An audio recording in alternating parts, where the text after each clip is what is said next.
Welcome back, everybody, and today we're going to be in Chapter 8, which deals with decision-making and problem-solving. Now, it goes without saying, we make decisions every day. We don't even think about it a lot of times, but there's a process that we go through when we do make decisions. It doesn't make a difference if it's as small as where you're going to eat lunch, or as big as what direction are we going to take our church or our company in. Decisions are a part of life. Now, it's important to understand, and I'm going to point this out in the introduction, that your job depends on your ability to make good decisions. Decisions need to be effective and they need to be efficient. And if you can do that consistently, you're going to do very well in business and in ministry. If not, many perish. So let's take a look today at the fundamentals of decision making as we look at this and problem solving this week. Welcome back, everybody, and today we're going to be in Chapter 8, which deals with decision making and problem solving. Now, let me begin by saying that your job as leaders, as managers, as ministers, is to make effective decisions. Effective decisions means that you get the job done. The decisions that you make are correct, and they are needed for whatever situation you might find yourself in.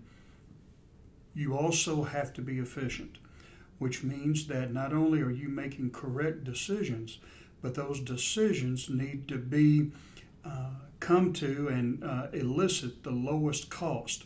So you need to get the job done, and you need to get the job done at the lowest cost. That requires effective decision making, and it goes without saying, problem solving as well.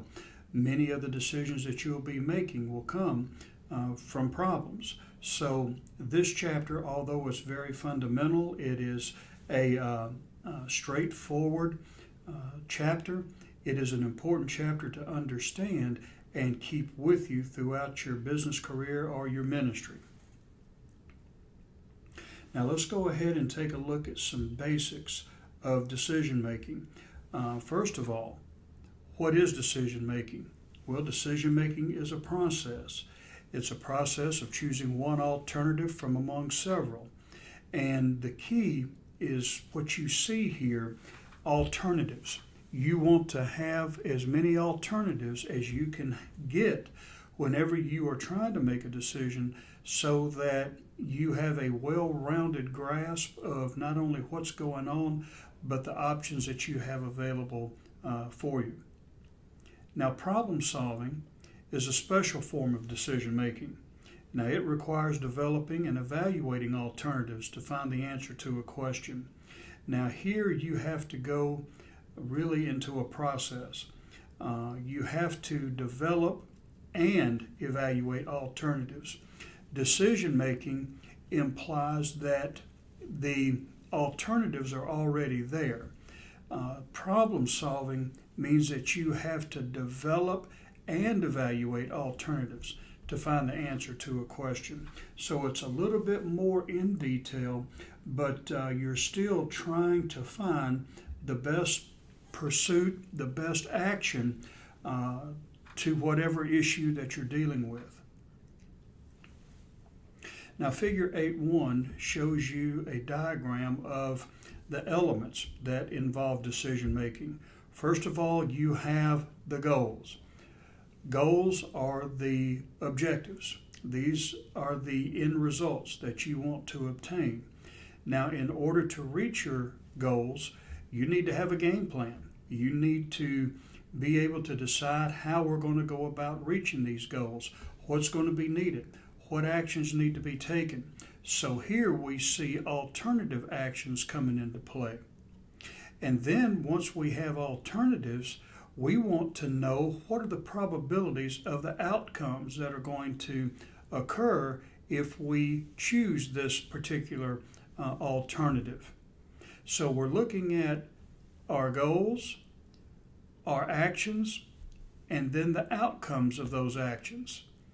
And then we're going to put value on what it is that we are looking at when it comes to the values or outcomes of the outcomes. So how much value do we place on the outcomes that these alternatives will generate?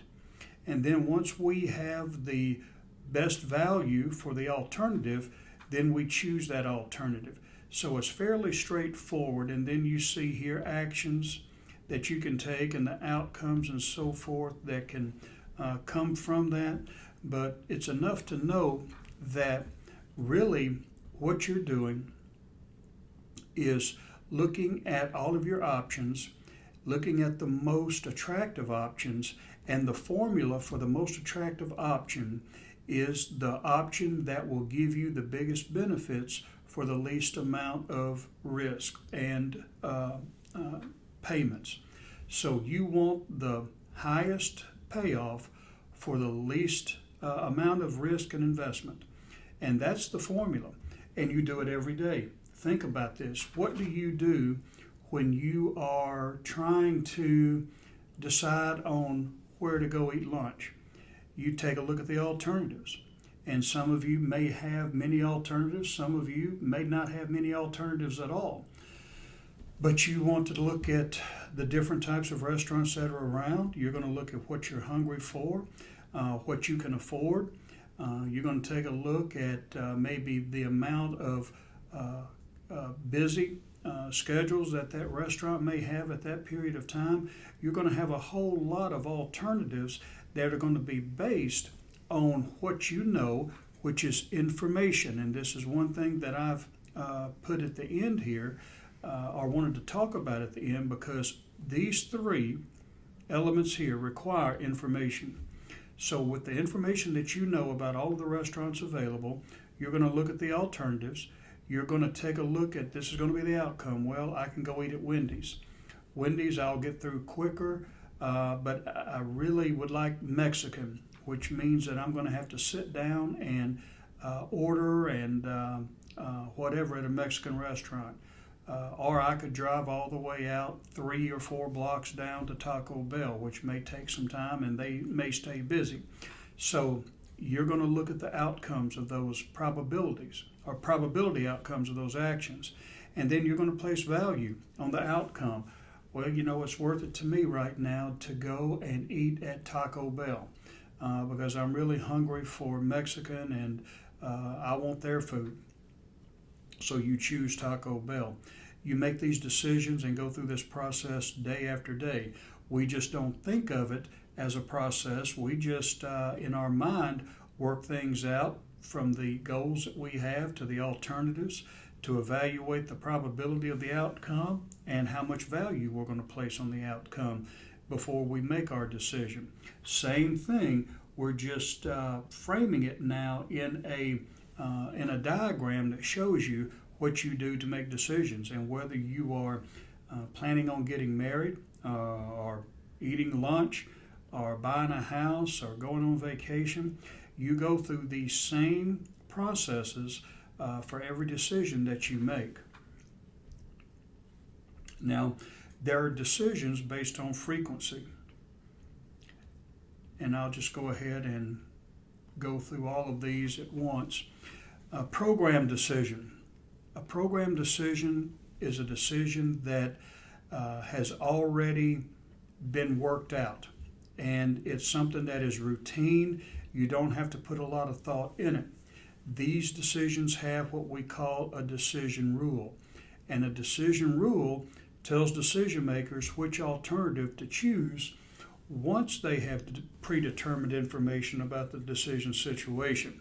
So let me give you an example. Maybe you are in charge of ordering supplies for your company, and your company has already designed a protocol for ordering supplies. So every 3 months you're to do an inventory, or every week you're to do an inventory, whatever. And if you are down to 2 boxes of paper, order more paper. If you're down to 3 boxes of pens, order more pens. And these are the forms that you need to fill out, and this is how you fill out the form. You see, all of this stuff has already been decided. All you have to do is just read the instructions and follow them and make decisions based on that. So program decisions are routine, and they recur often enough to where a decision rule has been developed. Now, non-program decisions. they're a little bit different.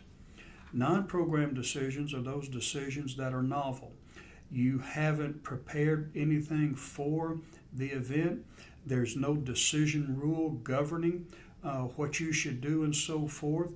So you have to follow a fairly detailed process in coming to a non-programmed decision. Now, non-programmed decisions can be reactive. And a good example of that would be 9/11, when we were attacked by the terrorists.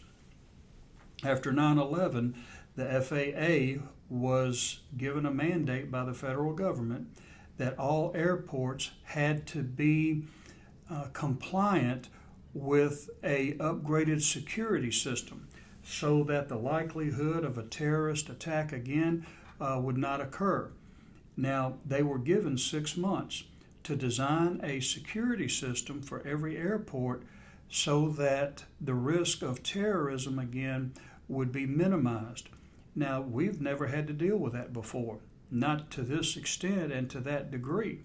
So we, and I say we, the government and the airports, were given a very difficult and demanding ultimatum. You either come into compliance within 6 months, or we're going to fine you $10,000 a day for every day that you haven't come into compliance. So not only did they have to develop a compliance standard, which would be decision rule, they also had within each airport to develop a standard to be compliant with the decision rules that were being made as they went along. So that would be an example of a reactive, non-programmed decision. But not all decisions are like that. You also have proactive, non-programmed decisions. Your company, let's say, decides to go overseas and go global. You've never done this before.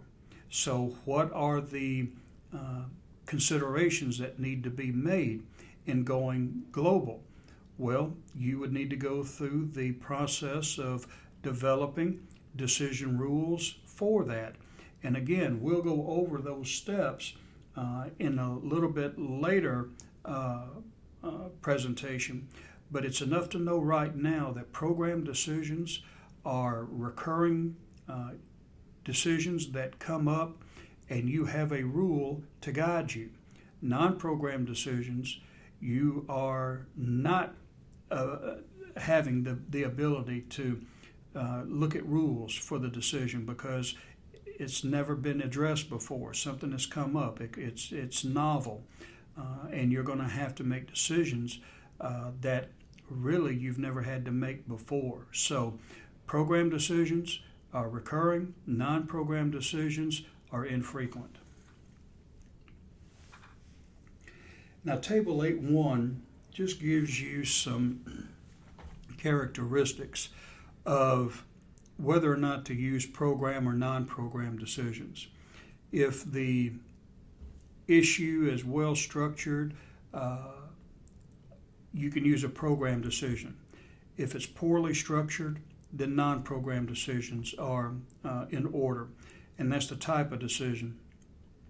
If you have something recurring and routine, that would fall under programmed decisions. If it's new and unusual, it's non-programmed. Goals, when they're clear and specific, you would use program decisions. If they're vague, then non-programmed. If the information is readily available, you would probably be better off using programmed decisions. If not, and the information is not available or unclear channels are there, then I would use, and they recommend you use non-programmed decisions.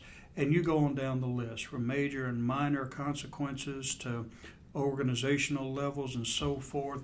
So this will just give you an idea of the circumstances in which you would make those types of decisions. Now, decisions based on information conditions. And I'll go ahead once again and just outline this from the beginning. Information ranges, as you see here, across endpoint conditions. And you see these conditions here. You have conditions of certainty. Now, here, the outcomes of each alternative are known. That means I already know how this is going to happen. If I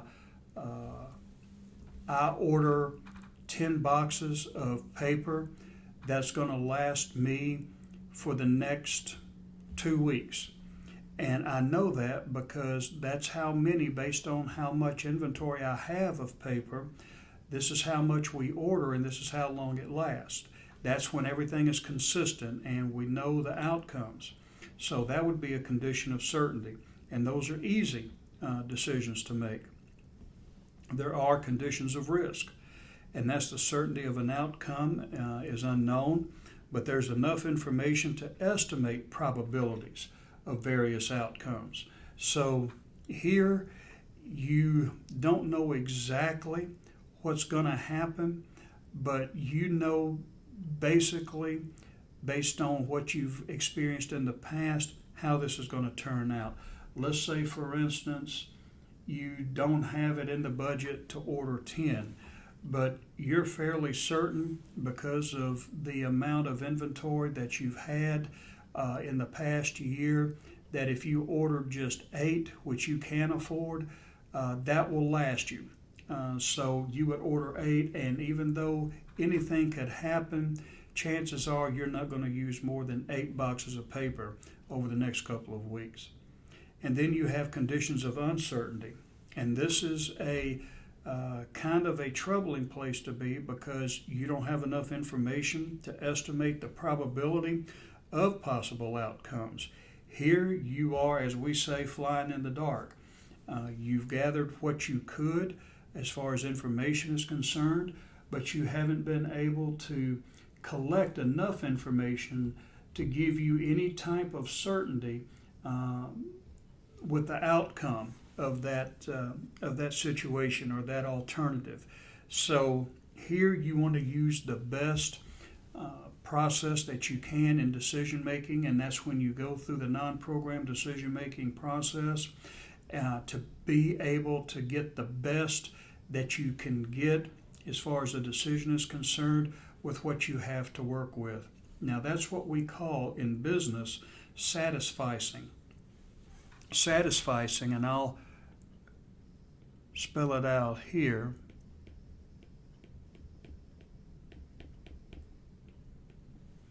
Satisficing is where you do the best with what you've got. You're not in a perfect world, but you are going to do the best with the information that you have and make the best judgment that you can make. It's an uncomfortable place to be, but it's oftentimes a familiar place to be and a common place to be with many businesses today, especially when you consider that today we live in a world that's in constant change. We can't depend on stability or things being consistent. So oftentimes we're having to make decisions and really not know what the outcome is going to be, but if we're going to stay viable, if we're going to stay in business, we have to be able to stay in the forefront, or we have to outcompete our rivals. And sometimes to do that, we have to make decisions of uncertainty. We see that all the time. Who knew that the iPod would take off, or the iPad would take off, or that the flat screen television would take off? These are people who took risks. We haven't done this before because it's something new, but we believe, based on the information that we have, that this would be a good decision to make. And that's really satisficing, and it's making decisions based on uncertainty. Now, figure 8.2 just gives you a visual description of what you're looking at here. With certainty, you pretty much know what the outcome is going to be. It's set in stone. With risk, you have more alternatives and probability of outcomes, which means that you have varying outcomes, and then you have what's called expected value. This is what we believe is going to happen based on the information that we have and what's happened in the past. You can relatively expect there to be a fairly certain outcome. And if you notice here, 6 million versus 6,800,000, 1.2 million versus 1.4 million, they've given it a range. You could do, let's say we may do 1,300,000. So we're going to have a range. It could be anywhere from 1.2 to 1.4 million as an outcome. So you're making your best assessment based on what you think may happen, but you give yourself a range, plus or minus. And then uncertainty, you have the decision still, promote, do not promote. And notice this, everything is uncertain. We don't know what's going to happen. And then here, the outcome is the same. We don't know what's going to happen with this decision. But this is what we have to deal with, so we're going to gather the information that we can, and we're going to just make the best decision that we can based on the circumstances. Now, our final slide brings us to the decision-making process, and there's approaches to decision-making. There's the rational approach, the behavioral approach, and the practical approach. Now, tomorrow we're going to begin with the rational approach. So that'll be enough to keep us going for right now. Until then, you have a good day, and we will see you tomorrow. Well, today we had a chance to take a look at some of the basics of decision making. We saw the difference between programmed and non-programmed decision making. For the most part, in middle management, you'll be making programmed decisions, so you can set your heart at ease. But there are going to be times when you may be called upon to help in making non-programmed decisions. And the higher in business and in ministry you go, the more of these types of decisions that you're going to make. So just being familiar with it and knowing the processes, which we're going to look at tomorrow, will help you tremendously. Well, you have a good day, and we'll see you tomorrow.